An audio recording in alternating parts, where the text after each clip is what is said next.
Hello, everybody. So let's start. Now we're going to move to agriculture, and we're going to start with group A1A.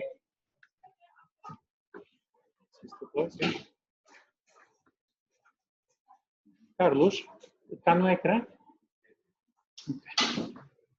You already shared it? Okay.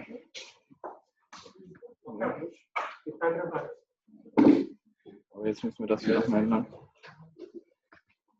Carlos, how did you change it again here? The white screen?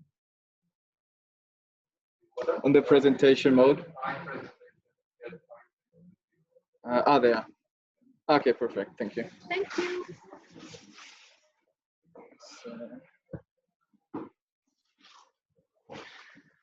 Okay. So based on our innovation value creation cycle, we were able to identify several key challenges due to climate change. The microphone is not working. Oh, sorry. Okay, start again. Okay, so based on our innovation value creation cycle, we were able to identify several key challenges due to climate change within the region of Castile y León and Spain.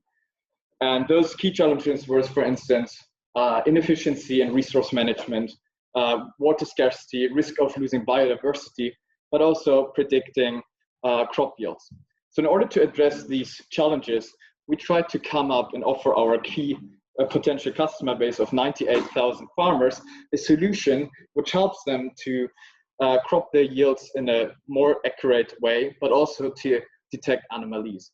So how do we want to fund this? We need an initial investment of 3 million euros over the course of 3 years in order to pay the salaries for our developers, marketing and agriculture specialists, but also to invest in R&D and in our partners network.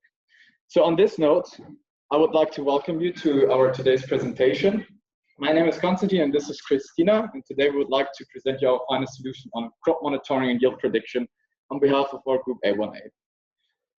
So to start off with phase one, we were able to identify, by analyzing our agriculture industry, a problem statement. And this problem statement is basically addressing a challenge which is due to the climate change, which is the decreasing overall crop management and decreasing inefficiency and the overall resource management. And this problem is actually getting even worse due to the growing population number worldwide and also the growing pressure of governments trying to push companies to achieve sustainable practices. So in order to address this problem, we try to implement and consider the sustainability development goals by the UN within our whole process of the innovation value creation cycle. So we tried and focused on increasing efficiency and resource management, but also we tried to address the problem of food shortages, which might occur due to inefficiency in the crop production. So in order to dig deeper into the agriculture industry, we try to find out which main players are already trying to address the sub-problem I just highlighted. So we were able to identify 50 main competitors within our field of crop monitoring and yield prediction. So the biggest players in this case, which need to be highlighted, are Climate Field View, Trimble, Yara, CropX, but also Bosch. On the basis of this extensive analysis, we were able to come up with 6 core services, which are based on 4 different types of technology. And those technologies were basically first, the O satellite imageries, second, sensors, which are giving us real-time data on field, third, crop tattooing, which are giving us real-time data on the water level in each individual plant, but also drone imageries. Based on those core services and technology, we are able to give our target group, which are farmers with R&D capabilities, our value and a unique value to enhance crop yields, but also to improve the overall resource management by offering them our primary focus service, which is the irrigation optimization, but also to provide them with secondary focus services, which are anomaly detection and digital crop monitoring. So in order to assess our efficiency throughout the whole innovation value creation cycle, we came up with the 3x3 matrix regarding the KPIs. So those KPIs are related either to the team, to the project itself, but also to the crop monitoring and yield prediction service, and are phased along the journey in 3 phases, namely planning, process, and long-term. So based on the whole context and background analysis, and applying several frameworks such as the PESTEL SWOT analysis, the stakeholder, but also competitors analysis, including the Porter's 5 forces, we were able to come up with our final research question, which we want to address in the innovation value creation cycle, which was, what is the most attractive geographical market for our startup to launch the Earth observation service A1A? So in order to address this question, we were actually conducting several interviews with key stakeholders in our agriculture industry. And in this case, it were farmers. And we also ran several brainstorming rounds among all key decision makers.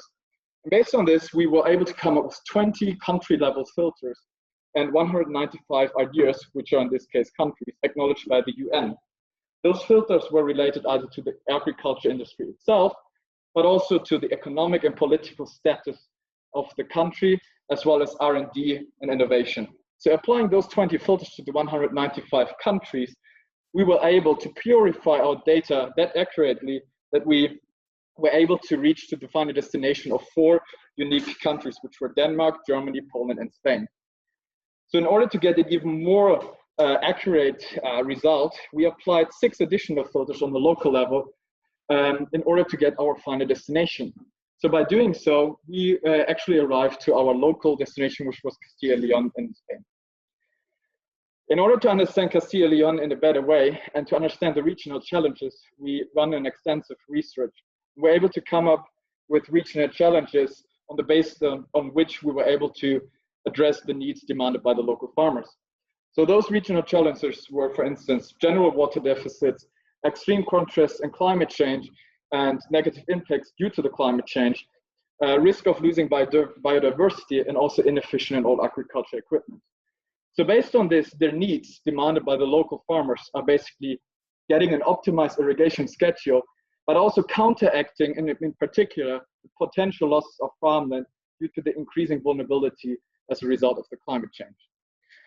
So on this note, before actually addressing those problems which I just highlighted, we were trying to think of, okay, how do we want to approach this market? And with which strategy do we want to use? And based on this, we were coming up, we need to apply a red ocean strategy, since there are already competitors in the existing market space, such as AgriSet, Itasil, and Aquatech. On this note, I will hand now to Christina. Thank you very much. So let's move on to targeting. As you can see on this chart, we are focusing on farmers that have a large farm, which we defined as above average, that focus on crops and have R&D capabilities. And they're looking for an A1A1, they're looking for crop yield monitoring, irrigation, or the combination of both. Regarding the positioning, A1A1 in comparison to its competitors is a little bit more upscale, and we differentiate ourselves from our competitors through an innovation level that is a little bit higher, or that is higher in general. We have a higher level of customization, and also the customer service is one of our key focuses. So we have 3 key pricing models. We have the professional, the business, and the business plus. And each of them have a little bit different services that are included, but also different numbers of licenses. So this is one of the key features that differentiates these. But we, of course, are more than happy to also customize our solution according to our customers' needs. So this is what our product will look like. As you can see, we have the irrigation updates here first, including the KPIs as well. And then we have the crop monitoring updates, where you can see as well your field and the KPIs. And some of them, for instance, are, for example, general condition of your fields, the yield prediction, metric tons, and the temperature of the soil. So now we will move on to phase 5 and the business model canvas. So as you can see here, some of our key activities include consulting, the continuous evaluation of data, and also our service that we are offering, of course, in general, as well as the provision of platform. Our key resources include the website and the application, as well as additional technologies such as satellite Earth observation data, and also, for example, crop tattooing. As I mentioned already, customer relationship is really at heart for us. We have a high-tech, high-touch strategy and approach. So while offering a highly innovative technology, we also really want to have a strong relationship with our customers. That's why, for example, when we do our onboarding, we actually go on site to meet the people on their fields to really have a strong relationship base with them. So regarding money, we have 3 key scenarios that we came up with from worst case, expected case, and best case. What differentiates them is the initial investment, as well as the numbers of customers that we acquired during the years. But unfortunately, I will not have more time to go more in detail. But now let's move on to manpower. In order to really understand the level of competencies from our employees, we developed this chart in which we basically found the key tasks that needed to be developed, and we analyzed the level of maturity of the employees that we require. And as you can see here, we need highly skilled employees, and this is mainly due to the complexity of our service that we are offering.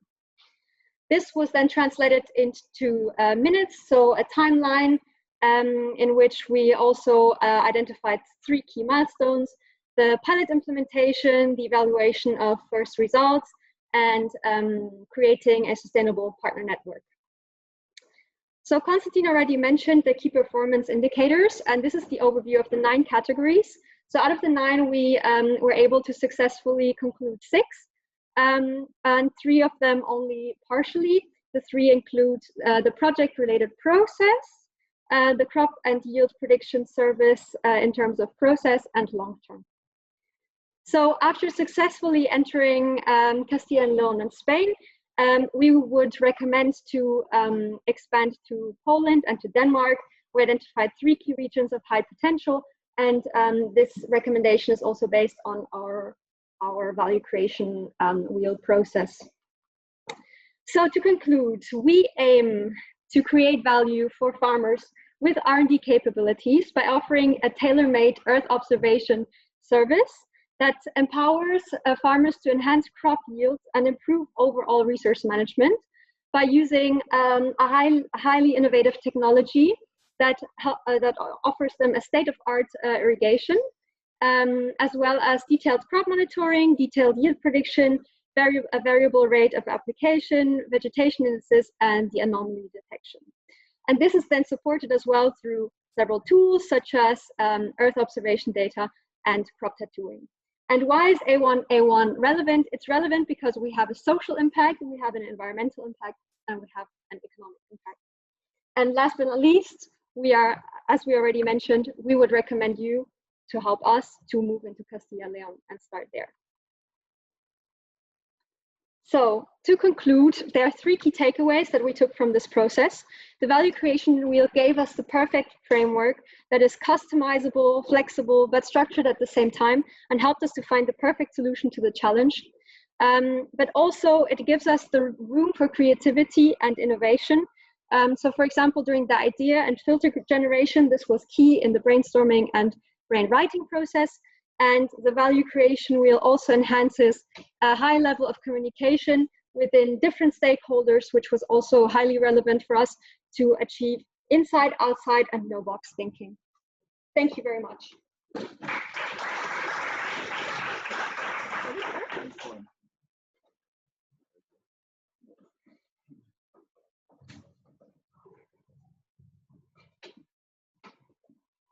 My first problem is about the business model canvas, where you have eco-social costs and eco-social benefits.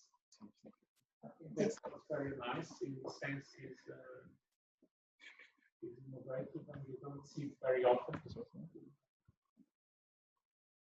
You can put that slide. You see it? Yeah, you can maximize. Okay, can you please elaborate a bit on that? Yep. If possible, one of the persons that was not presenting. Is it possible? Sure. I mean, I can do it. That's okay. fine. If it's okay. Okay. So this is my baby. So. Okay. What, sustainability? Yes, sustainability. So I'm very happy. Okay, so actually we found that it's very relevant to us because of climate change, as we mentioned. That is basically the point from which we started. And we decided to include it because nowadays it's also part of the currency. So that is why we decided to bring it in.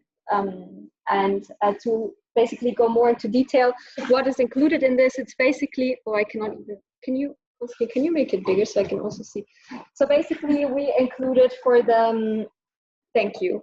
So we included for example, that we are able to really help farmers to have a more, to be more efficient with their resources. So that is, for example, one of the impacts that we want to have.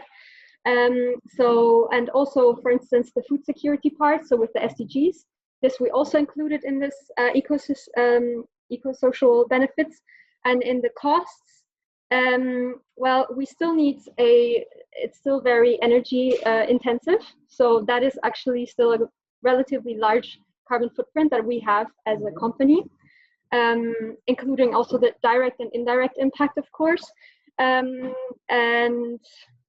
I think these are the most important ones, actually. Yeah. And can you go now to slide 25? It's still about the same topic.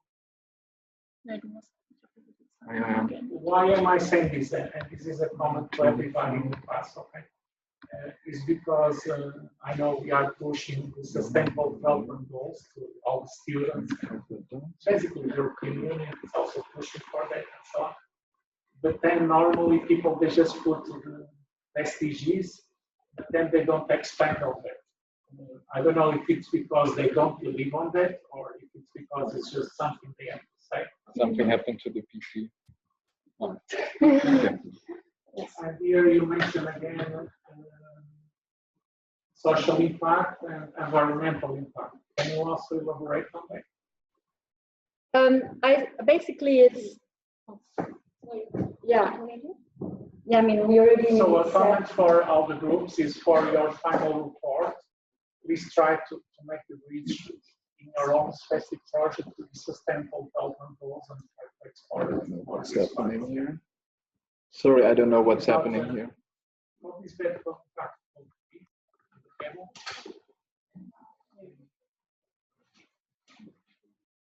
So basically, we try to address all the SDGs that we mentioned in the first part of our presentation. For example, the social impact addresses the zero hunger SDG.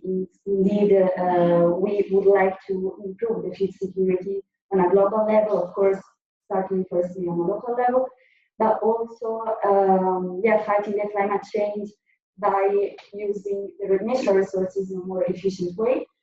And then we have all the SDGs that require the more responsible consumption and also innovation, new infrastructures.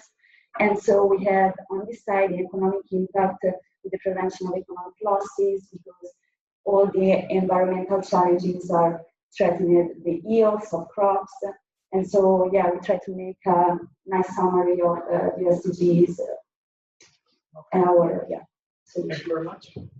Maybe just to add one thing to this, because I was talking about the Castilla y León region. Castilla y León is one of the regions which is facing huge challenges regarding droughts. So they have less water, and it's a huge problem there. So in terms of this, in order to have a good environmental impact, we try to improve the optimized irrigation schedules also in order to have and maintain a certain level of water stress.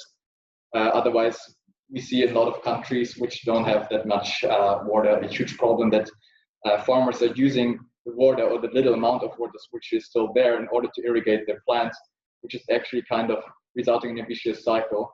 And we try to actually reduce this risk as well. And now, a final question. So your target were larger farmers. Mm-hmm. Did you find specific names, specific farmers, or no? It was very tough to find specific names. To be fair, what we did, that's why I tried to elaborate on this a bit in the elevator pitch.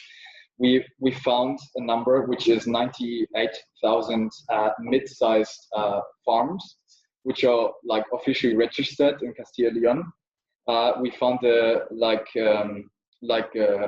metric which is trying to divide large, small, and medium-sized farms based on their hectares. And we still include the medium-sized because we see they might potentially grow to larger sized farmers, but we cannot mention like proper names because most of them they have person, they don't have, it's not a big company behind, it's just like a normal farm which is operating in Spain. Nice to add. Yep. So also regarding, we basically also approached it similar to the filter idea. So we basically said, okay, the potential farmers, like who are we looking at? And we said we would like to have them to be large size, which we defined above average from the region. So that was 100 hectare. And then we said, okay, that focus on crops. And then again, so it went basically like this, our thinking process. So we don't maybe have an actual farm, but we have a pretty good idea on who we want to target and who we want to approach with our product. Okay, thank you very much. Good job.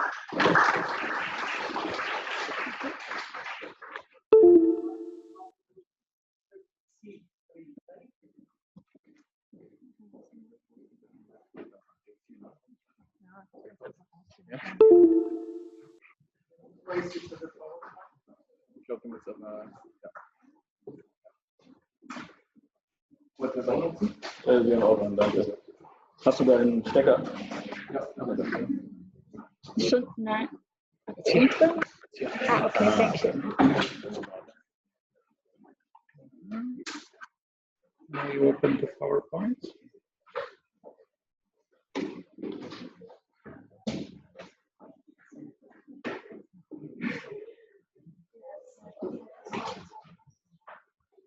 Okay, let's just make over there.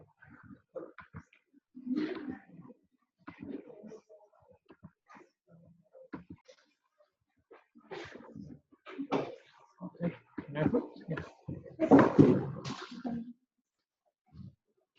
Try Yes, to that's really see the mouse. Press here and then. Huh?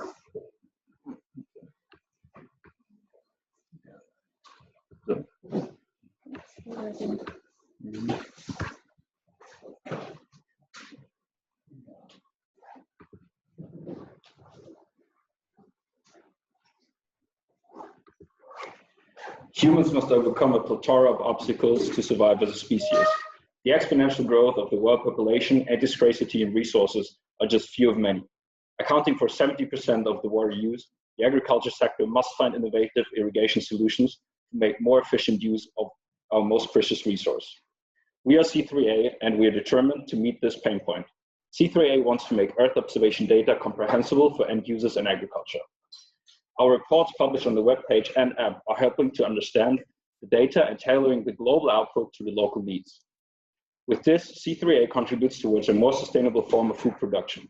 Using the VCW, we selected New South Wales as the most attractive market to enter. To pursue our entry strategy, however, we will need an investment of $300,000.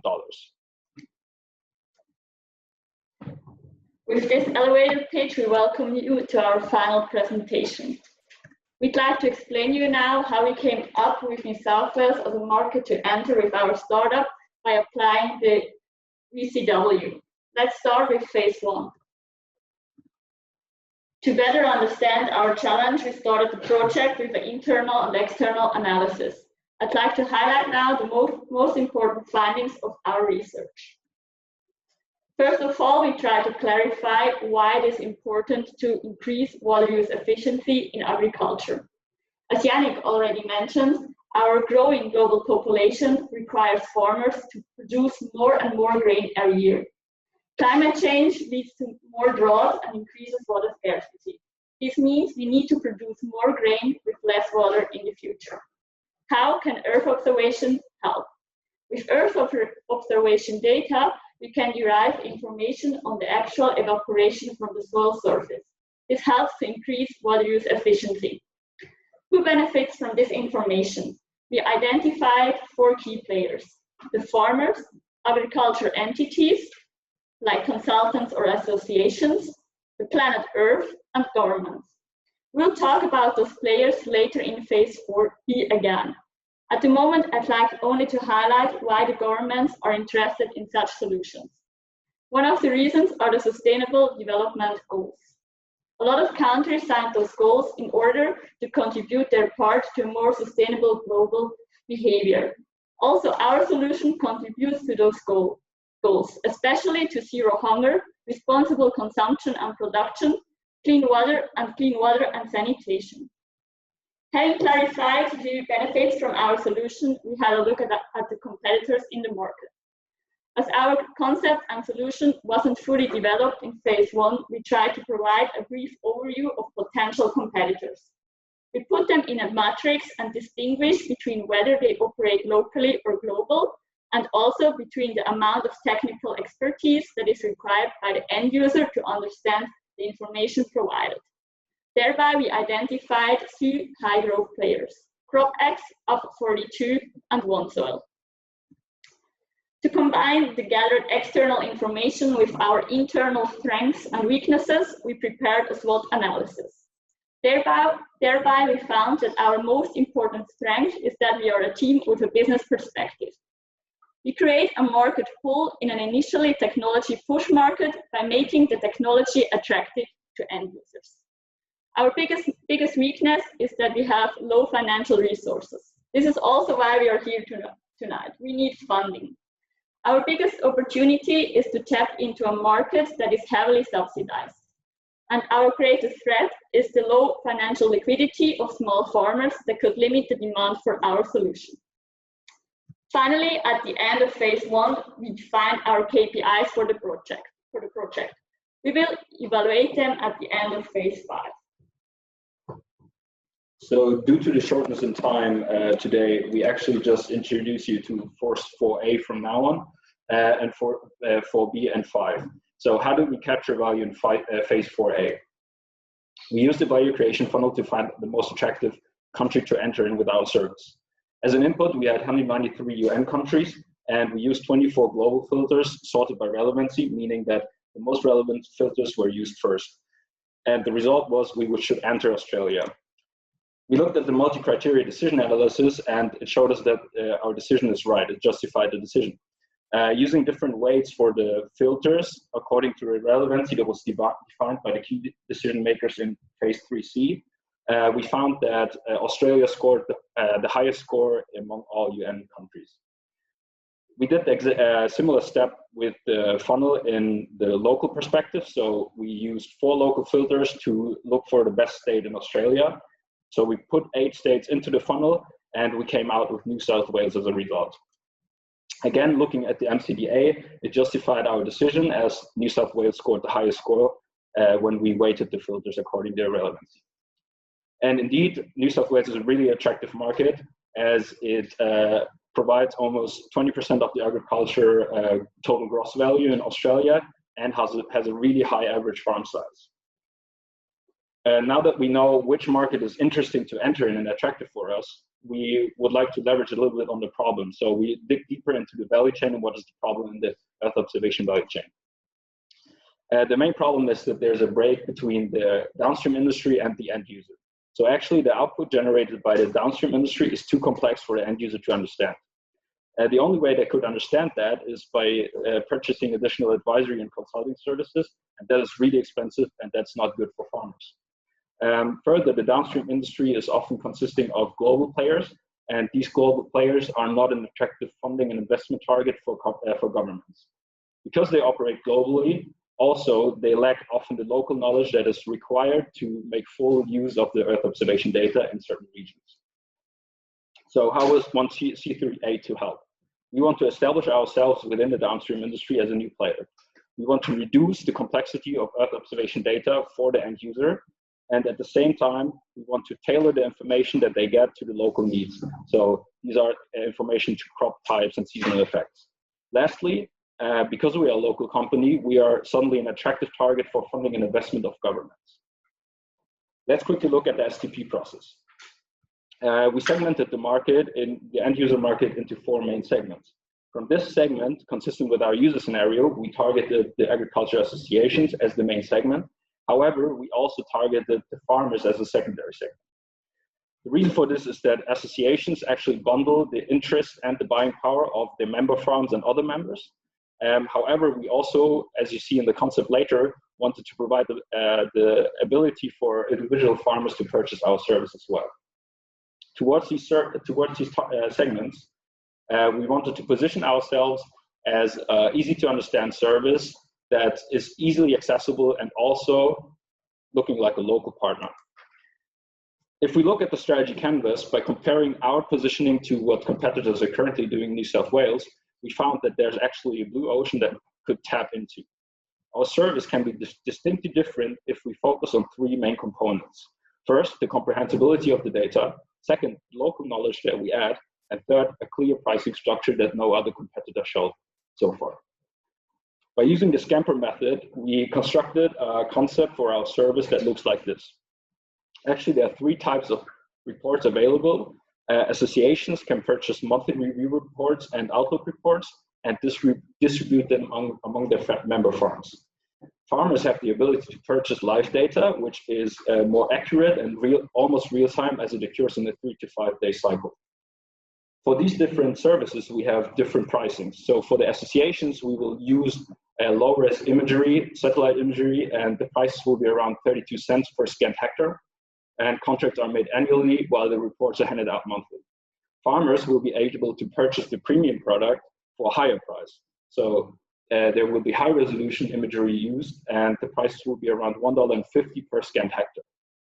At the same time, farmers are part of the subscription model so they can opt out and opt in quite flexibly.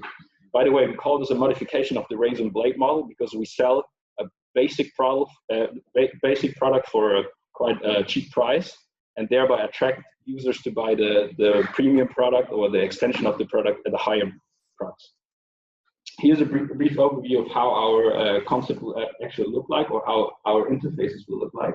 And you can see that we have the web pages that are actually for all our reports, but at the same time, for the farmers, we will have the Irrigation 24 app, which will give them the live view on their farms. The marketing mix is actually just a summary of most of the points that I've said so far. And due to the shortness of time, I will skip that. However, I will hand over to my colleague Lisa, who will show how we consolidate value in phase 5. Thank you, Yannick. In phase 5, we started with the definition of the 3 M's. In terms of manpower, our market entrance requires us to hire 3 employees: a key account manager, a remote sensing expert, and a UX designer.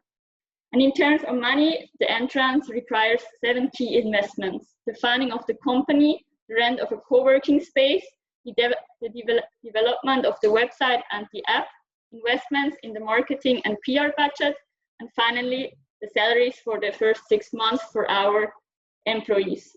For this reason, we are looking for an investment of 300,000 euros in return of 10% equity. Our business model canvas acts as a summary of our project and of our business idea as a whole.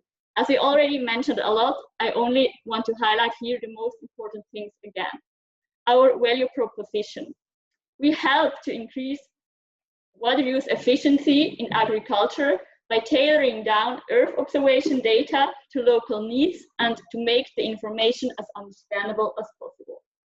Our business model is based on the razor and blade model, and therefore we have 2 main revenue streams.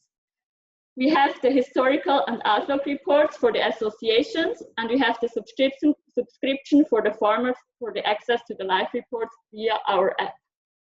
With the business model canvas, we are at the very end of the value creation wheel, and we are able to evaluate our KPIs now. As you can see, we managed to achieve all of our KPIs despite of KPI number 5, because we were only able to involve 10 external stakeholders and not 15 in our whole process. The last 4 KPIs are future-oriented, and therefore we couldn't calculate them yet. Talking about the future, I'd like to highlight here that in order to really achieve our market entrance, we need investors. So only with the right funding, we are able to contribute to a more sustainable form of food production. Let's invest in the future of our planet Earth. Thank you.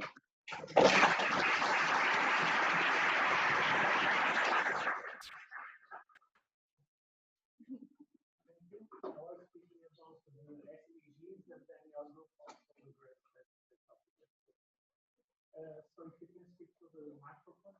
Can you go to the business model canvas, page 58? Because this to a certain extent summarizes also what we spoke about. I think you have something interesting here to discuss. Probably I can ask the members that just arrived. How do you explain that you have for associations a cost of 32 cents per hectare and for farmers 1.48 per hectare? Do you want to show the pricing? We can show the pricing in the appendix if that helps. She's 5 times more, yeah? Yeah, it was based on sources that we show. So it was based on sources that we researched. So we based this like out of nothing. We based this on values that we encounter, and not only that. So for the farmers, the precision of the image is quite high. It's higher than for the associations. So therefore, the difference in pricing here for the pricing strategy, what we did was to have different scenarios. So for each, so we tried to see 3 scenarios of margin, so 10%, 20, and 30%, and then for each 3 scenarios each, and that's how we got to the 148, if I'm not mistaken, for the farmers, and for the association it was quite low. And why do you say associations require lower precision than farmers?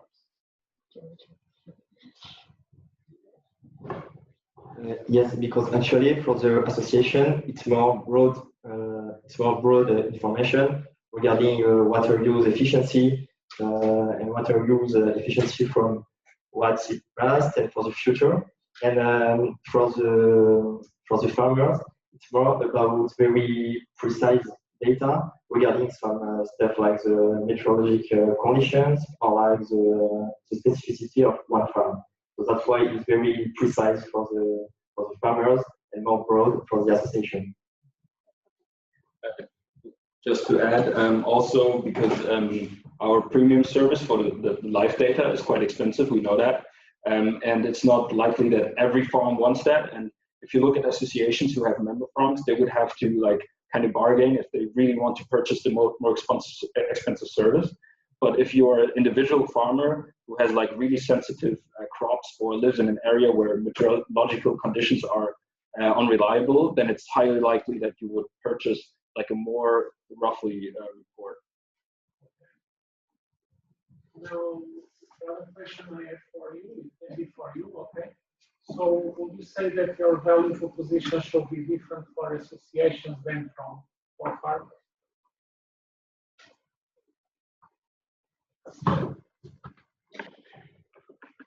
Well, I would say that overall our value proposition can apply to both these kind of categories because both associations and farmers are interested in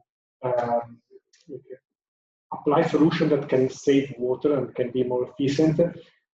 Maybe it has to be a bit more different for farmers because they might have more interest in the results and in what they can obtain in the results. Maybe for farmers, we can use more the leverage of the cost efficiency. So reducing the cost, we can include that in our value proposition more than for the association. And I think that this might be like the main differentiation in our value proposition. So you'll say is the precision. Yes, the precision and the cost saving. Except for these two things, I think that our value proposition can be the same for both farmers and the association.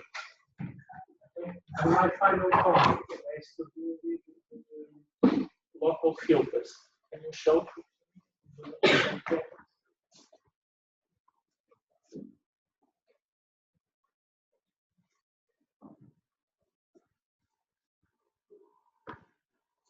So my question is, was your MCBA aligned with your valuation framework?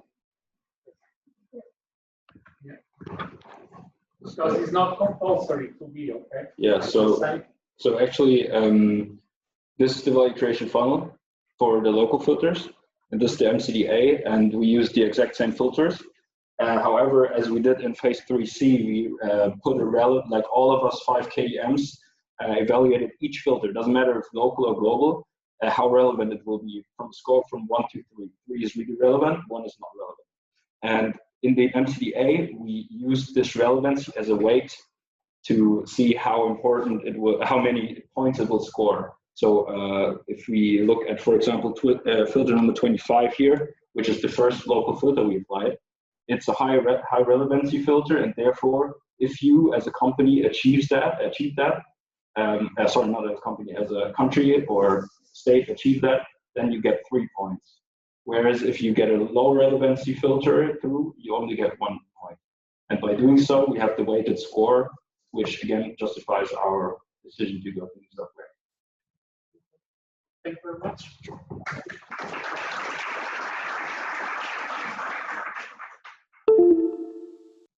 So, we move now to E5A.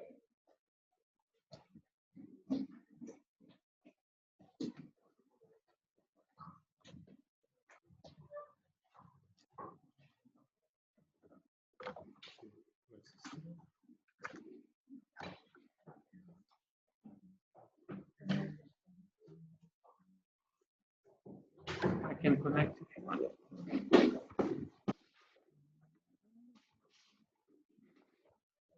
VCW? Yeah, and it's the PowerPoint, yeah, this one. This? The second one is.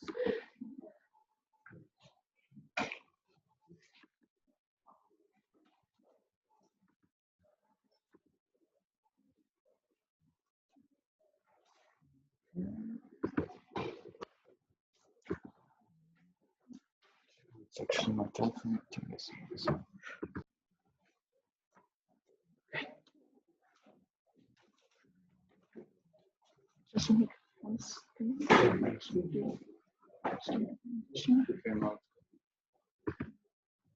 The mic.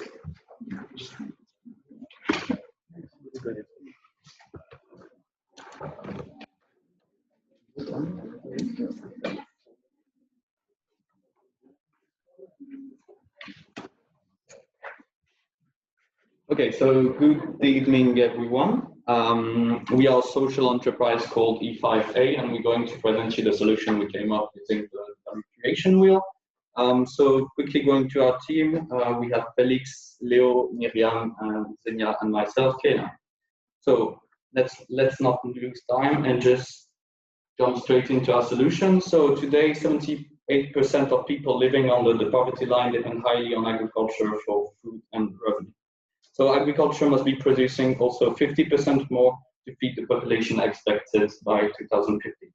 So agriculture is basically one of the most powerful tools to raise the income of the very poor, and has to be part of the solution to solve many of the world's pressing development problems. So we developed a solution that focuses on creating economic and social value by providing governments and farmers with the technology to produce more and more efficiently by using Earth observation and defining their productivity zone. So we intend to sell our solution to government while providing it for free for farmers. For this, we want to raise $300,000 to fund the pre-launch phase, employ a product development and sales team, and cover the first 2 years of activity, hoping to commercialize by year 3. Now, Xenia is going to go over phase 1. Hi. So the use of observation technology in agriculture has the aim to improve yield, efficiency, and profitability. And we want to use this opportunity to improve a very important industry and create a far-reaching impact, not only socially, but by also creating economic value. And as a company that aims to put people first and profit second, we want to follow the blueprint of creating a social, sustainable future with the SDG goals. And we want to start with decreasing poverty and hunger as much as we can, as our solution detects productivity levels to just the optimal level of fertilizer to use, crop rotations, and even detecting crop diseases. And our unique data and machine learning technology increases quality of life in an innovative way, aligning with SDG number 9. And finally, it gives our clients a better idea of their impact on the earth and how they can farm in a more responsible way and make better quality decisions without reducing output. And now we'll talk about our stakeholders, which we have found very successful. For example, we have Sasha, who's also in the agri-tech industry, and we also have Enzo, who helped us a lot as a farmer, as he told us what he wanted to see as the end user.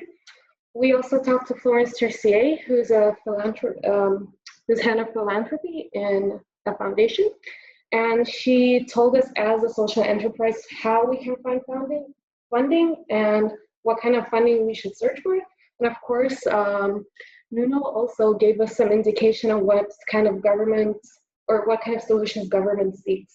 And now I will pass you on to Leo, who will talk about Facebook. So, during phase 3 and 4, we came up with different filters and solutions to find a market for our solution. In phase 4, we designed a global funnel using 8 different filters, and a starting point of 193 countries. As we aim to be a social enterprise, the goal of our funnel and filters was to find a market where our solution will provide the most economical and social impact. Doing so, we put the country through our funnel, and we ended up in India. As India is a quite large country, we decided to take a step back and induce more local filters to find out what was the best state for our solution. We designed the local funnel and took as a starting point the 28 states of India. Going through the 5 local filters that we found, we arrived at the conclusion that the best state to launch our solution was the state of Uttar Pradesh. I will now let Felix talk more about the market. Yes, thank you. After applying the 2 funnels, we first conducted some market research about India, where we found out that actually India is a very attractive market for us, not only because they are producing a lot of grain, but also because the agri-tech market is only around about below 1% of the market potential so far. So we definitely see a market for us there.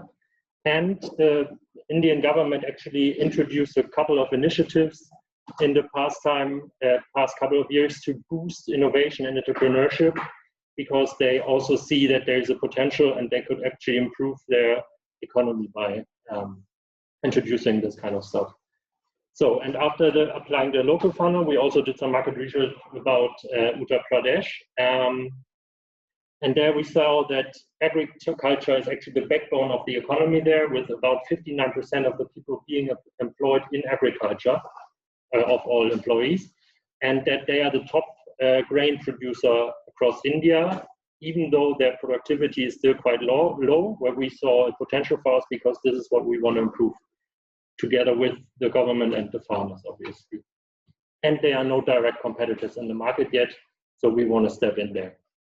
Okay, then talking about our positioning. So we decided we had the choice of either developing a solution which is highly specialized and quite expensive, but after applying the funnels and eventually getting India as target market, we thought, okay, we want to work with all farmers and the government, so we wanted to make it as accessible as possible by making it affordable and easy to use, because especially in the rural areas, which Uttar Pradesh has a lot of, the technology is not as developed yet, so we knew that we had to make it as accessible and easy to use as possible, which is why we chose accessibility as our main positioning target. Okay, coming to our prototypes. We developed 2 prototypes. The first one is the government prototype, where we offer governments to get an overview of all districts and fields and enable the governments to check predicted outputs or the amount of fertilizers used in their fields. And we enable them to directly communicate with farmers through our platform to give farmers special recommendations on what to improve in order to increase the productivity within Uttar Pradesh. Then the second prototype is the end user prototype for the farmers, which gives farmers access to information about their fields and directly from their phone, their computer, even an internet coffee shop, which we found out are still really popular there. And farmers who don't have access, we will also offer an SMS service, a little compromise, but still, because not every farmer in India has access to internet yet. And yeah, through these channels, we will delivering infos about their productivity zones, vegetation indices, and stuff like that of each specific field, ensuring that constant support is brought their way and of becoming more productive. So now Miriam is going to continue with phase 5. So let's look at how we're going to do this in detail. So our end users are the local farmers, but the customer is the Department of Agriculture of Uttar Pradesh. So the value that we offer the public authorities is to have an affordable and easy to use platform that is helping to increase food stability in the region while preserving the fertility of the land, while the farmers will get to optimize their scarce resources while increasing wealth without needing to invest themselves. So the main social impact we have is the increase in agricultural productivity and to help regulate the use of fertilizers. Yes, and we can deduct from that that there will be an increase, a decrease of poverty in the region and also a preservance of the fertile land. So while looking at the business model canvas, we have the two target groups, and we will offer the product for free for the farmers, but we will also offer it free to the government for the first year, since we found out that it is really difficult to prove the value that we are offering before implementing it. And in exchange, we will ask the government for agricultural census data to improve the machine learning. So what are the talents of the group? So since we're all business students, we're really good at marketing and at project management, but we will definitely need to hire developers and a local sales team that speaks language and also has the network, since this is the key part that we need to access the local governments. We calculated that we will need around $300,000 to fund ourselves. The main expenses are the salaries as well as the software. The way we want to fund ourselves is by a combination of private investments, but also governmental subsidies for social entrepreneurship and maybe, for example, the World Bank, since we are adding social value. So what are the key points? We hope to receive the initial funding by the mid of 2021, sign the contract with the local Indian government by the end of 2021, and then by the end of 2022, we will evaluate and assess the impact we had, and then from that point on, try to sell the products and by a per user pricing solution. So what's next? We will finalize the prototype and receive the 300,000 in funding. Then we will develop the final solution, sign the local government, then sign up the farmers to obtain more data and evaluate the impact, and then update to a per user pricing model. What have we learned? So regarding the value creation wheel itself, we learned that the number of ideas to be generated is not limited, and that the flexibility of the model really helped us to improve what we did in the first phases. The more we learned about the market itself, we also found out how pressing the issues in the agricultural sector are, and that there is a need for the solution to revolutionize it. We also learned how competitive the Earth observation sector is worldwide. Thank you for your attention, and let us know if you have any questions.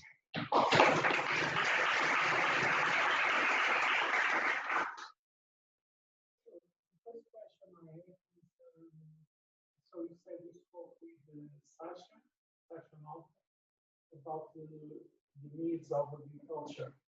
So what did you receive from this feedback? What were the major inputs?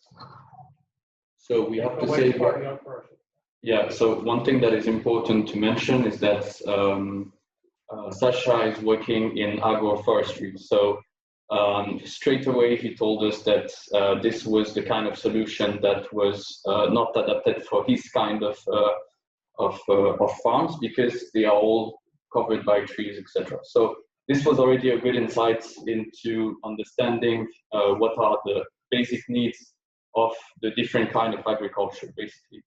And then he also helped us with defining what he thought could be interesting criteria in finding a new country. So this is where he was really helpful. So kind of understanding the domain we are working in, and then helping us with the filters. Do you remember which filters or some of the filters you mentioned? Yeah, he focused essentially on, so there was this first aspect that I mentioned, the kind of farm, the size and automation also had was one of the elements he mentioned, and infrastructure was also very important for him. Yeah, the fact that everything needs to be aligned in terms of infrastructure if you want to bring in some kind of new technologies such as this one. So yeah, these are some of the examples, but we can show you everything. No, it's okay.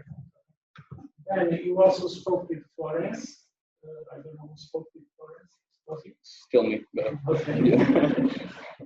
Okay, so with that was a different conversation. Was more about the kind of corporate, how to get investment, right? Yeah, exactly. So which tips did she give you? So this is also how we got to the social enterprise aspects of the. So we were talking about this and asking basically, okay, this is our solution. This is what we are trying to do, and simply, can we get some funding with this solution? So we entered the discussion about the legal framework that you need to have to obtain such funding, and we said that we didn't want it to be a 100% non-profit and just depend only on funds. So we want to be a bit of both, and that's how we came to this kind. And just for an example, she mentioned something really interesting, that there was a company doing the same thing as we did, but in fishing, and they raised 5 million a year for 5 years. So yeah, it validated our assumptions. This leads to the next, the 5 million probably were EU funds, yeah? European Union funds. No, it was, so they asked different kind of funds, obviously. It went from philanthropists to also a financial fund like the World Bank, or it can be anything, but they have several sources. So this leads to the next question, which is, do you think it's sustainable to give the solution for free to farmers? So our target that we received in the beginning was the governments, and we were like, during the meeting, the presentation of Nuno Catalano, he confirmed that they are currently only working with local the governments, since this is a very market, like this is something that is pushed into the markets, and the farmers are not willing to pay for this. No, but what you said is different, because in your presentation you said you're going to sell to governments. That is okay. What I'm saying is, you also mentioned that you're going to give it for free to farmers, right? Yeah. And my question was, I'm not speaking about the government, I'm speaking about the farmers.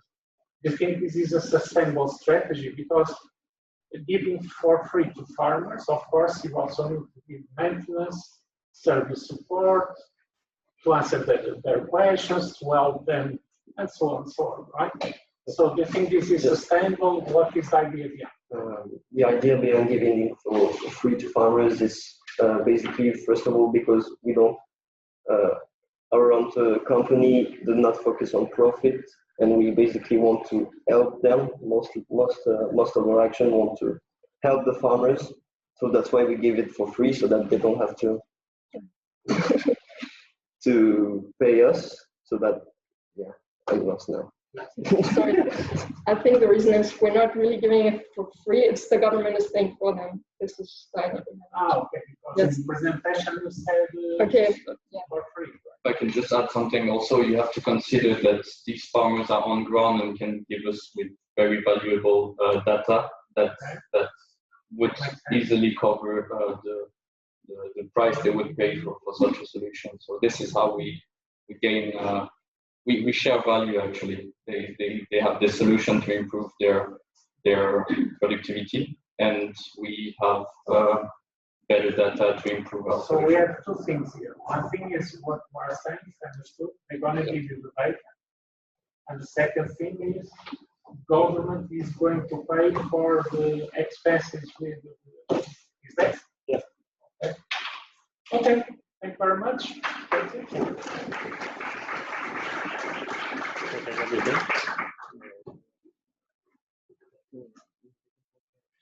So, F6A.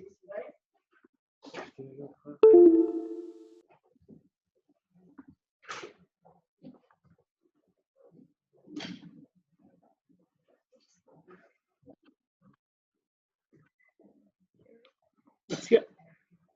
Here's your entrance. You forgot the pen in the previous group. Where is the previous group? Hello. It's not yours? Somebody? Okay.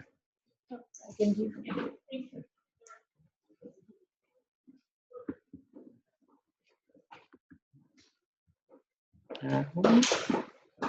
Is it here, the PowerPoint? Let's see. No, it's not a PowerPoint. It's. But can you see like where does the stick?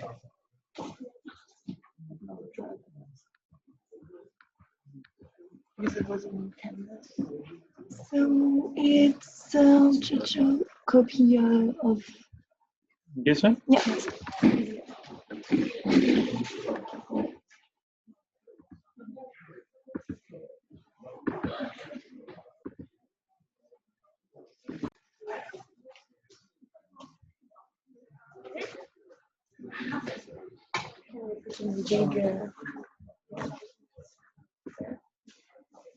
Do I do the click here or?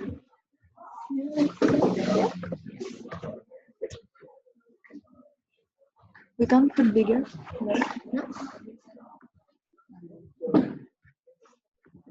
It's fine, and then we put it there. It's on. So, due to climate change and other environmental factors, the impact of drought, pests, and diseases of agriculture will increase rapidly. But how can crops be protected? We are F6A, an Australian startup specialized in the region Victoria. We solve this problem by offering a platform including Earth observation data in order to predict crop anomalies. Our service will be used by agricultural consultancies. We are already working closely together with the Australian government, but however, in order to launch our service next year, we need an initial investment of $650,000.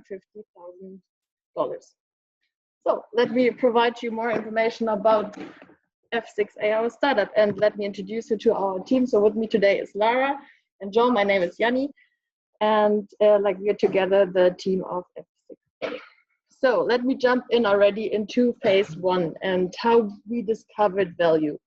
So as I said before, F6A, we're a startup which is focusing on consultancy firms, and we are trying to identify anomalies and to overcome early stress. So in order to provide our service, we are integrating data from Earth observation and remote sensing. So in our project, we were facing the challenge on which market should we provide the service, and we will further discuss it. And then we were talking about how can we discover value. So for us, it was really important to start with the question, what are the problems of the farmers, as our sector was agriculture. So we found out the farmers have to confront themselves to pest diseases and droughts, as I said before, which often lead to a lower crop productivity. So the farmers therefore cannot identify early enough the causes for anomalous crop development. So that's why our startup is playing a crucial role when it comes to value proposition. So as I said before, we are focusing on the Australian market, on the region Victoria. but we want to improve crop productivity, and also we want to provide our customers, the consultancy firms, that they can deliver insights to improve production and to reduce costs. And therefore, we have this platform, which is using an automated data collection by using algorithms. So, like when we found out like what is our value proposition, of course, we know that Earth observation is our main technology. So in order to justify our main objective to increase the crop productivity, we looked at the relevance of Earth observation in this user scenario. Also, it was clear for us that we want to align this with the sustainability development goals for especially here, zero hunger, which also makes sense because with our platform, it's, for example, like let me lighten out something, we can forecast better growth rates, or we can detect poor crop growth, but we go more into detail after that. So as we said before, like what is part of our value proposition, we want to target consultancy firms as they are able to access the positive impact of what we are doing. And also, we are not only using Earth observation, but also we want to use an app to monitor from the smartphone, and also GPS mapping tools, as well as artificial intelligence tools and laser detection. So we kind of scanned the market, we did a SWOT analysis, we did a competitor analysis, for example, the Porter's 5 forces. Let me just line out that here, like you can see low threat of new entrants and low rivalry among competitors. So we can see like this market, as it needs a lot of new technologies, like it requires a lot of services to do, so it's not that easy to be like an actor on this market. So we know what our values is, and we looked at our competitors, and we looked at the general market. So we found out that we're really able to compete on that market, and that we can offer our service there. So regarding the KPIs and initial objectives for the project, we found out this is our 5 key objectives. So we want to find a target market, but also we had some financial goals. But as we are not launched yet, of course, we cannot have a positive return on investment, but we will measure them later on. So I will now hand over to you, Jo. Thank you. Okay, so for phase 4A, we decided to perform first a multi-criteria analysis and then a value creation funnel. So the value creation funnels, we had 2 value creation funnels, one global and one local. For ending up with this value creation funnel, the global one, we started with 39 filters and then ended up with 7 filters. This led us to Australia. And for the local one, we combined crop production in 2018 to 2019, area equipped for irrigation, number of agricultural businesses, and the percentage of land used for crop compared to the size of the states. And this led us to southeast of Australia, to the state of Victoria. So for the segmentation, for segmenting the consultancy firm in agriculture, we identified 5 criteria that are paramount for us. So it must be an agricultural consultant operating in crop management, which is aware of climate change, and that includes it in its services, that offers service for droughts, pests, and diseases, and that operates in our geographic area, so Victoria. So the customer targets. The main potential customer targets that we identified are these 4 ones. The one with the most potential is agrivision consultants. Indeed, they have a service for weed, insects, disease, and risk management. We also identified 3 others: Premium AG Consultancy Group, Peritus AG, and RMCG. They all operate in Victoria. So then phase 4B. So we performed a more deep competitor analysis. We selected 4 major attributes for our competitors. So service for pest detection, service for droughts, service for disease detection, and the operating market. This led us to 4 main competitors. Only one is operating only in the region of Victoria, Joint Remote Sensing Research Program. And we have 3 others, C3A and AG1 with very similar service to ours, and Cyberlabs. So for our positioning, we decided to focus only on the region of Victoria, to work very closely with the Australian government, specifically in terms of generating data and accessing the latest information about agricultural trends, specifically. I just want to remind a bit the value proposition before the concept, presenting the concept and prototypes. So it's crop productivity improvement and identification of anomalies and early stress identification. We are offering a platform which uses automated data collection with an algorithm with artificial intelligence, and we collaborate closely with the Australian government to get all those data. So here is our prototype.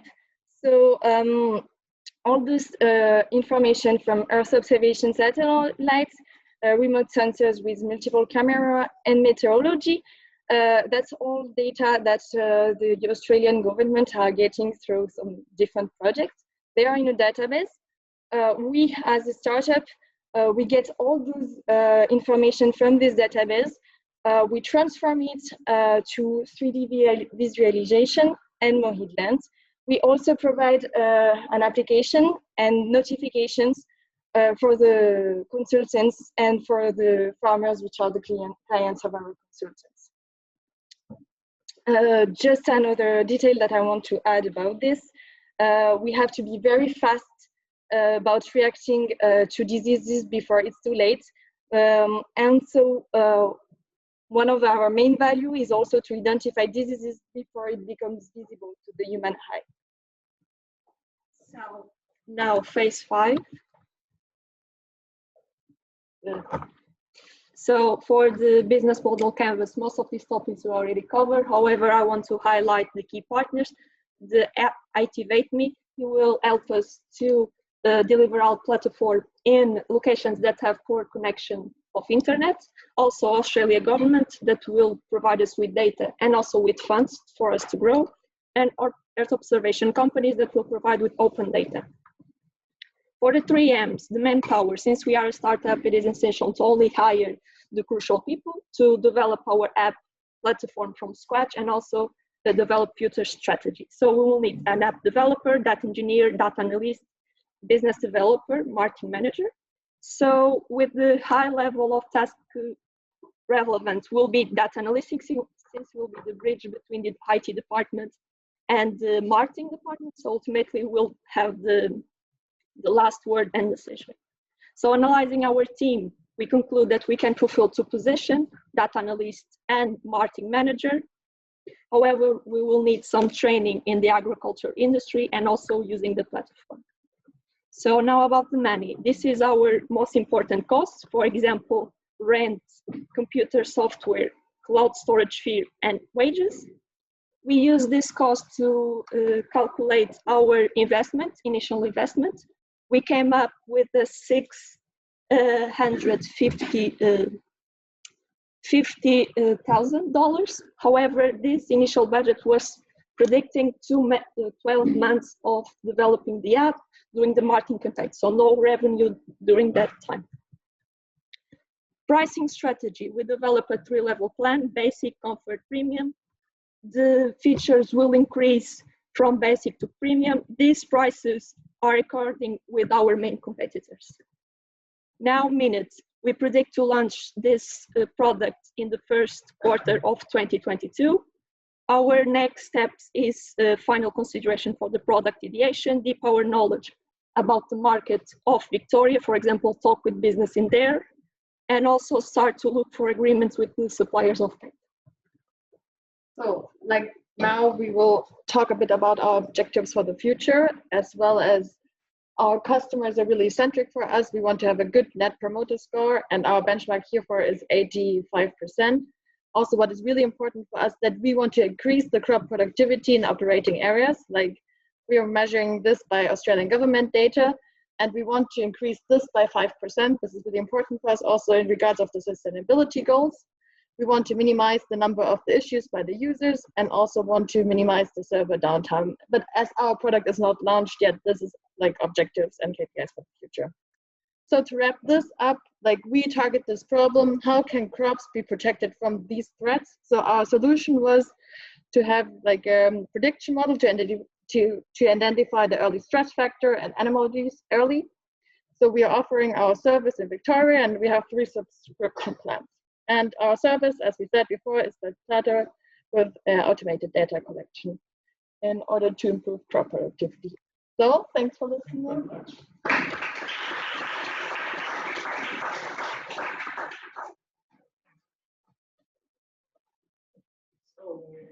I'm going to ask the group members who just arrived. So let's imagine I will give you this journey, okay? And now the way to do it will start selling in Australia and Victoria, starting tomorrow. What will you do in practice? Starting now, you know? Here it is the money. Start selling in 1 month. What are you going to do now? Yeah, first, of course, we have to go into contact with the potential customers and describe them, show them our product. For that, we considered to give them a trial opportunity, in which we present our product and so that they can see the value of this product for their business. And with this trial, we will convince them that our product will bring them additional value for their future business and that they can offer a better service for their clients, of course. That you do not use geographical distance as a criteria. And Australia is the other side of the world, right? It's like New Zealand. Right? So what will you do in practice? Will you take a plane? Will you start wake up in the middle of the night and calling them? What will you do? No, we planned our business in Australia so that we will start our business there. And so you'll move? Yeah, why not? It's a beautiful country, I would say. Another question I have is, we have a group that arrived to New South Wales through the C3A, right? Also in forestry. And you arrived to Victoria. Now this can be for you, okay? So can you please elaborate a bit on the local filters, just to understand your rationale and how different were you from group C3A? Yes, we gather together and we just make some filters for the crop production in 2018, and we just set some benchmarks. And we saw that for our service, the region of Victoria was the best one, like where we could develop in the best way our service. And also that could give us also the best consultancy firms there, that were present there. Can I add something? Also, for example, New South Wales failed in the first filter, the first local filter of crop production. And we wanted to, our main goal is to increase the crop production in this area. So we thought it has to be the biggest and the most important filter. And so we looked at the numbers, which states had the biggest numbers, and that were Western Australia, Victoria, and the third one. But I don't know it now, but I know that New South Wales failed in the first filter. And now the final question has to do with the pricing strategy. I think you moved too fast in the slide. Can you please speak a bit about the pricing strategy, USD pricing strategy, right? Yes. Comfort and premium. Okay. Can you please elaborate on this? So these were based in one of our competitors, the sources there. We compare their features and what features we can offer.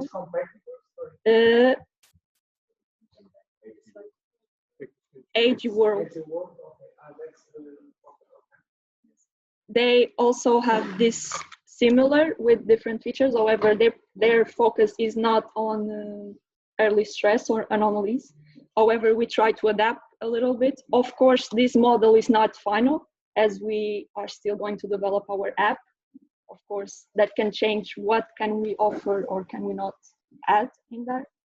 So also we try to change a little bit because they have, for example, up to 3 users, and the days to predict, they also have that. Okay, thank you very much.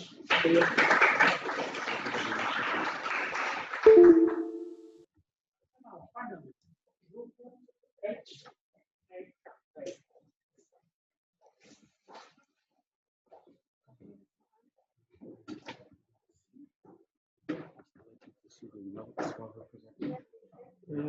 Yeah, you leave it open on the notes. I think it's simple. Just to make sure that we show it there as well. I think it shows. It shows? Yeah. Okay. It shows. But if you need, it's okay, no problem. You see how much you need it.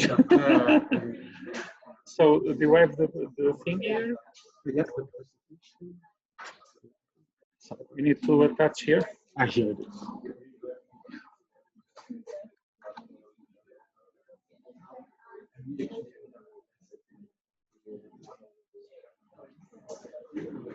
Let me close this. Which one? It's the class presentation. First? No, the second one. That's the one.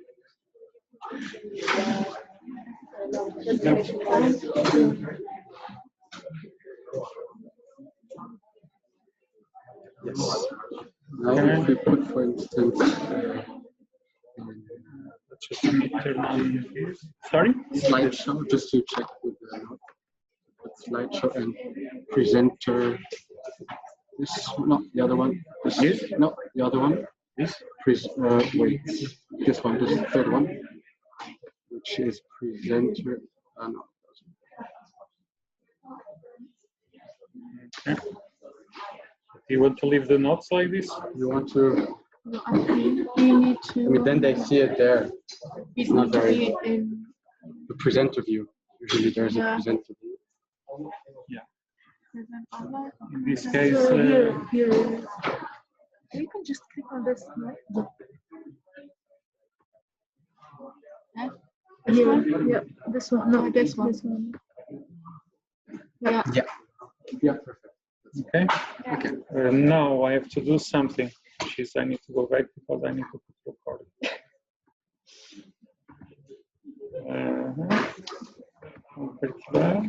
Use this. Okay. Which one did you press? Do you remember? The last one. This one.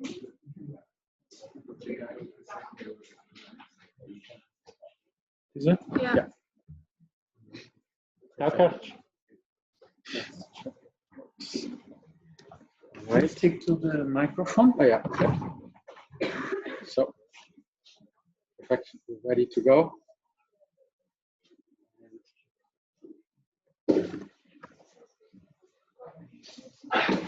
Let's go. Okay. Hi everyone. So nowadays, climate change and unsustainable agricultural practices are polluting and reducing the water levels of farmers in Andalusia, Spain, and thus also reducing the quality of their crops. So Revo Crop offer Earth optimization solutions to help you to effectively manage your crops and resources on our very innovative platform. So after launching our platform in March next year, we expect a yearly revenue growth of 15%. So therefore, we need an investment of 150,000 euros in order to invest in R&D and the required personnel, and in exchange for 10% in our company. So let's go. So we will walk you through the 5 phases of the VCW throughout the presentation. Starting with the tap phase, the market we're targeting is large end-user agricultural companies across the globe with water pollution and shortage issues. Our challenge is to identify the most attractive geographical market for Earth observation service, crop planning optimization. So to address this challenge, we identified 5 whys. The main why is, why are large end user companies in Andalusia, Spain, facing water shortage and water pollution? And to answer this big why, we needed to also ask other sub-questions. For instance, why water management is not efficient in that region specifically. So numbers show the importance of reinventing agriculture in order to end extreme poverty, boost shared prosperity, feed growing population, and meet climate changes. Looking at the Earth observer.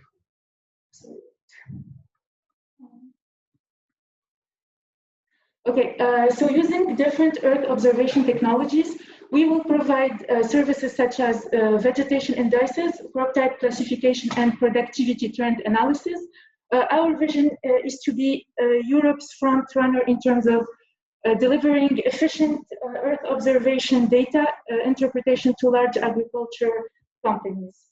So in order to provide a complete solution to our challenges, we need to address several SDGs. So first, by detecting crop diseases on time, our technology reduces the amount of poor harvest and increases the yearly harvest to feed the growing population.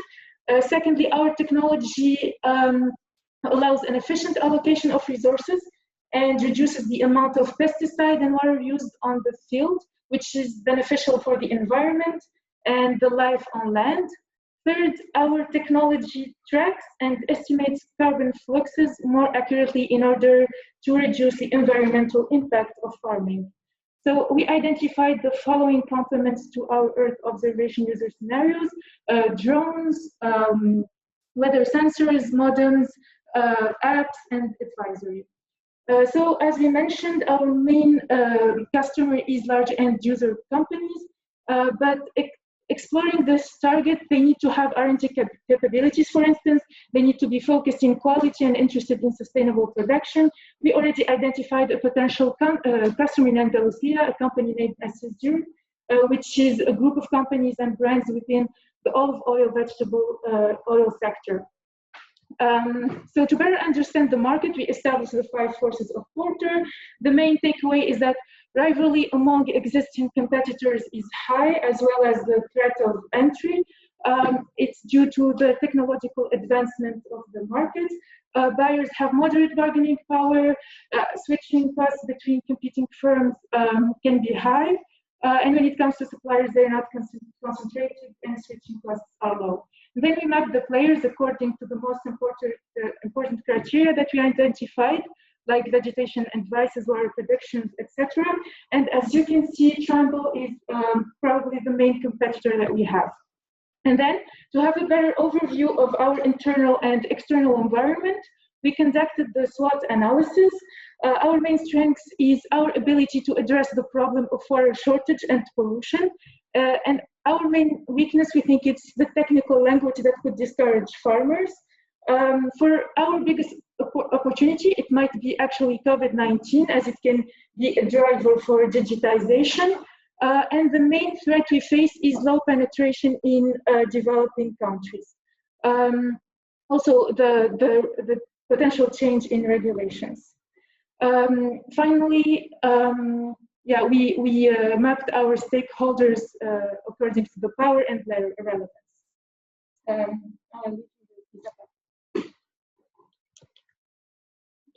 Okay, so after we just skipped phase 2 and 3, I quickly want to introduce you to our value creation funnel. So our goal was to find a region that will most likely benefit from our technology while still entering a profitable market. So we first applied 10 global filters and after that 7 local filters, which led us to the Spanish region Andalusia. So I first want to give you a quick overview over Andalusia's agriculture to develop a better understanding. So 4.5% of Andalusia's total GDP is produced by the agriculture sector, making it the most important region in Spain for food industry-related jobs and income. This is supported by the fact that 20,000 companies are engaged in the agriculture industry and offer various opportunities for our service. We can see that agriculture is the most important employment sector and accounts for a share of over 20% of total Andalusia's employment. Additionally, we wanted to gain insights on which big agri-food players operate business in the area. So this slide aims to give you a quick overview of the found companies, and the 3 companies that are probably most known among us are Bofrost, Kraft Foods, and Cargill. So after concluding that Andalusia holds high potential for our startup, we wanted to identify the main pain points of the agriculture business there. So first of all, the climate in Andalusia is generally mild, but the summers are very hot and dry. As a result, more than 64% of Andalusia's agriculture production is derived from irrigation, and around 80% of the region's total water resources are consumed by agriculture. It is therefore surprising that approximately 47% of Andalusia's water resources are derived from overexploited aquifers. Moreover, the water pollution caused by runoff crops led to almost 80% of Andalusia's territory being designated to so-called nitrate vulnerable zones. So this leads us to our STP concept. I don't want to walk you through the whole approach, but I want to highlight that our startup aims to position our brand as a brand that offers the best combination of technical expertise and affordable pricing. We want to empower our clients to contribute to the UN SDGs, and we see our service as a solution for large farming companies that want to improve their water resource management and to increase their crop yields. So now I want to give you a quick overview over our subscription model. As you can see, our clients will have 3 different subscription offers to choose from: free, standard, and premium. And those not only differ in price, but update frequency, number of created polygons per month, and the technical data that is provided in the received reports. Additionally, customized advisory will be included in the premium version only. So here's an example of how our standard user interface will look like, and it will allow consumers to select their location and retrieve information about things like sowing rate, fertilizer usage, weather, and water management. It will be also possible to save notes and share among colleagues. Additionally, the interface will offer 24/7 assistance via chats with experts and FAQ. And our mobile app supports our user interface. To sum up, our service reports will focus on the assessment of water demand, moisture data, and vegetation indices, the estimation of crop water requirements, which will help companies to optimize their input application, which will result in significant water, energy, and labor savings. I will now hand over to Martin. Yeah, perfect. So now we're in phase 5, consolidate value, where we look at the 3 M's, the business model, and the next steps. So first of all, the manpower that we require are internally agriculture specialists, data scientists, IT technicians, sales manager. Some other tasks will be outsourced, such as a web designer or a call center that will be used as a service desk. So when we look at the project structure, we want to start our project in next year, January. So the first month, we will actually focus on allocating the resources, investing in marketing campaigns, and also develop the platform mobile app so that we can effectively launch it in March. We will obviously continuously try to improve and adjust our solutions to the client's needs. So when we look at the financial part, we have the cost structure and the revenue streams. So from the cost structure, we split it between upfront costs and running costs. In the running costs, we have the salaries, R&D, marketing, maintenance. More interesting are the revenue streams. We have 2, which is first of all the subscription, where the client can choose between a standard one for 150 euros and a premium one for 250 euros, which is obviously recommended. And we also, on top of that, provide complement products such as drones, weather sensors, and modem. So very interesting would be also to look at our value proposition. So first, the value proposition that we want to provide the client is a very intuitive and very easy to understand platform. And secondly, we also want to improve the sustainability of agriculture activities and help growers address the SDGs. The type of relationship we're looking with the client is one based on long-term, sustainable and co-creation relationship where we can together build a solution to improve farming. The channels that we will be using are social media, direct marketing, and also attend trade fairs. For instance, there's one in January in Spain that we will definitely attend. And so for the future and the next steps, we obviously want to improve our product offering by investing automation to speed up the processes and to be able to offer real-time data for the customer. We want to better understand the client and explore new application fields of EU Earth observation data. And finally, we also want to build strong partnership with universities, for instance, or private companies, and obviously also secure funding from private investor or from the European Union. All right, thank you very much for your attention.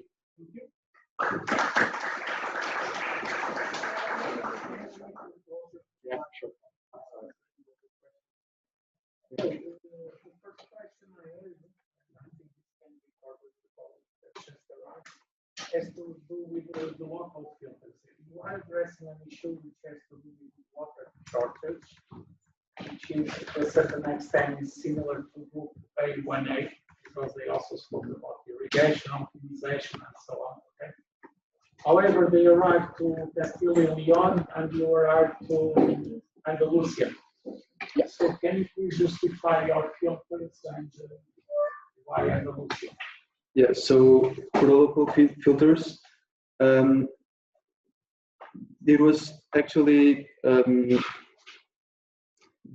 last like 3 filters deciding about between Andalusia and I don't recall the other one, but so yeah, and then for the one that decided was the amount of large end users that we used, so we could have a better perception on how big the market could be for us to provide our service.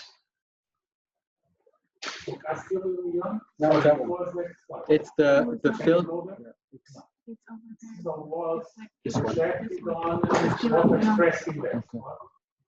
Yes. Yeah. So, but it basically goes on the same line because they filled the filter of the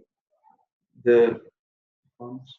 They filter about the amount of arable lands above 20%, and we use this filter because we want to know how big the agriculture can grow in the region.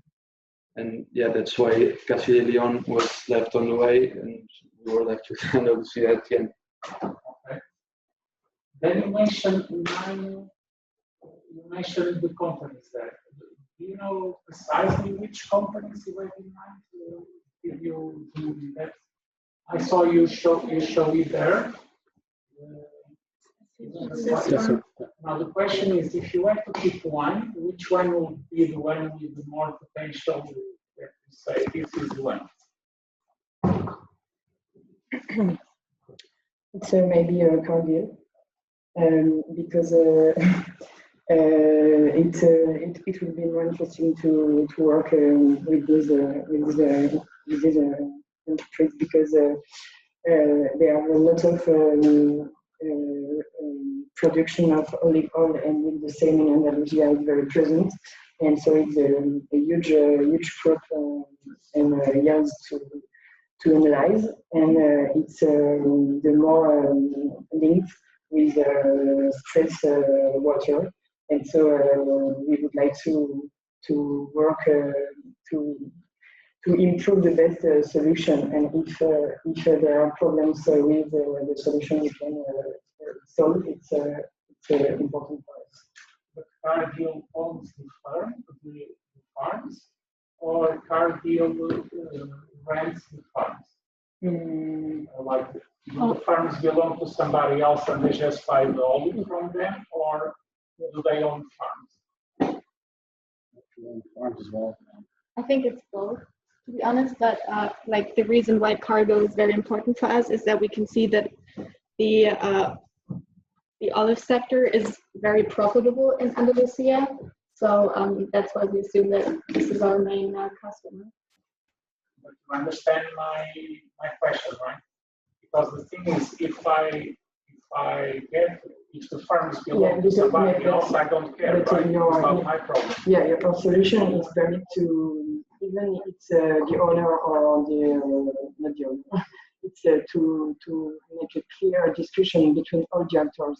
So even if it's not the owner of the cargill, is not the owner of the farm, it's to clearly to send a message to all the actors. You know, to not just provide the data and to explain the data not just to the owners, but to the farmers, to the owners of the cargill. Yeah. So in terms of sales, what would be for you your sales strategy, and how much time will you take to sales?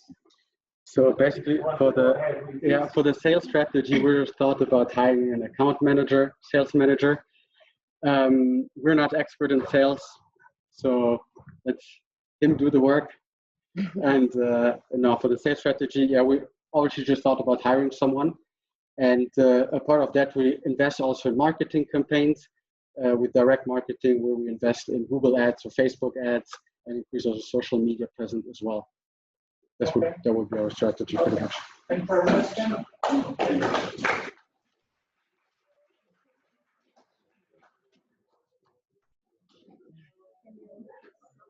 Yeah, right.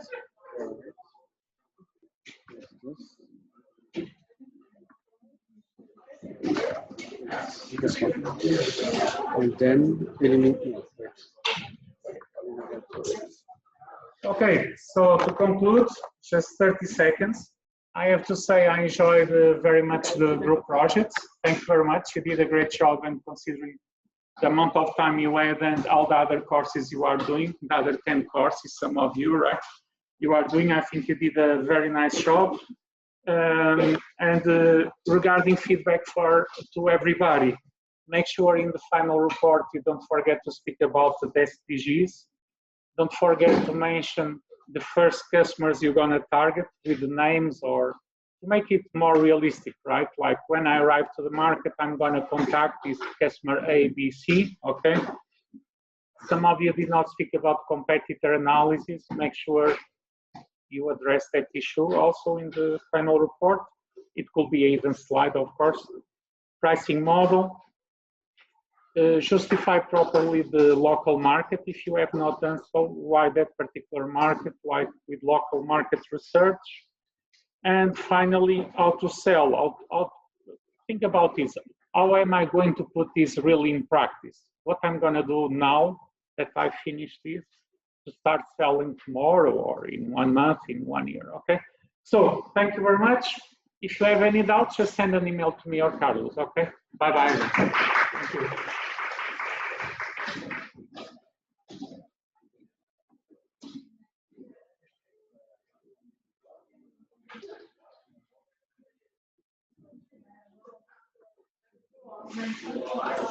Thank you.